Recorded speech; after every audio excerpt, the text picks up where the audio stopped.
Game 1 of a 4-game set here at Comerica Park as we have the struggling 11-20 Detroit Tigers not off to a hot start. Looks like they may be on a similar boat as they were last year, taking on the 22-9 Cleveland Indians, who are not struggling by any means.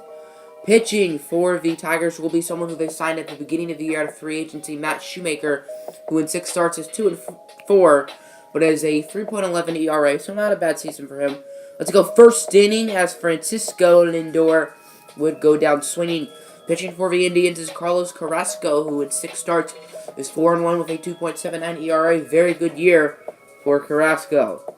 Let's go bottom 1. His first batter is Josh Harrison, and Josh Harrison will get the first base hit for the Tigers today. Both teams with a lot of base hits.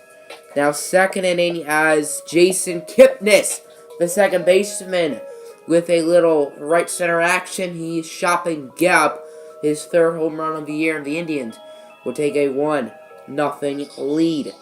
Now bottom 2, Victor Reyes is up with a runner on first. And the second-year man, Victor Reyes, would hit a nice shot into left center field, which Christian Stewart would make it to third. Runners now on the corners for the batter, Yu Chen Cheng from Taiwan. And he would hit it up into center field.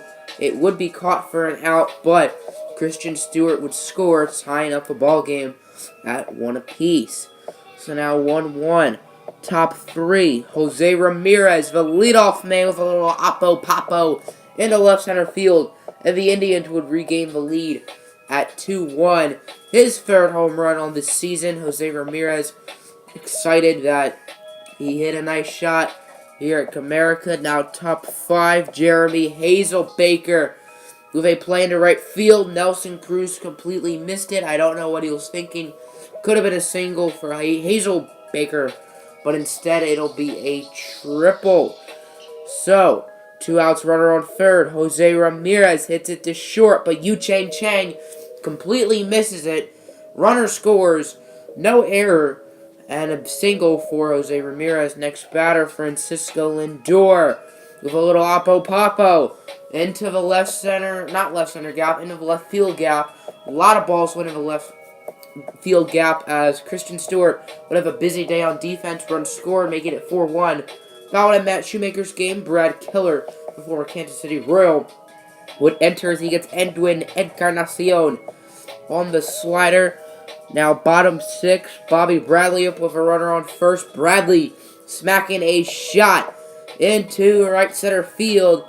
Runner would score. I believe that was Miguel Cabrera, or no, I think it was Nelson Cruz actually. Bradley will get a double score now, 4-2. Bradley would advance to third, 1 out for Victor Reyes.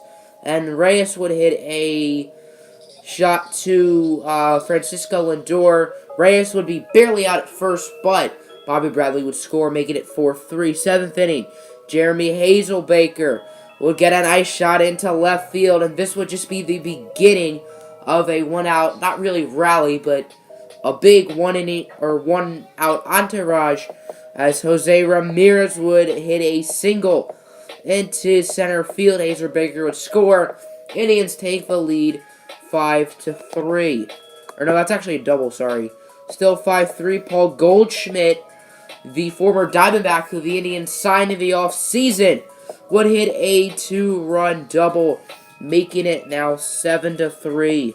Cleveland Indians looking good. As not too long later, another shot into the left field gap, and another run would score, making it 8-3. Jason Kipnis, he's going to hit a deep shot into right field, his second of the game, and the past 7 runs have scored without anyone getting out, as there was 1 out, and then 7 runs came in.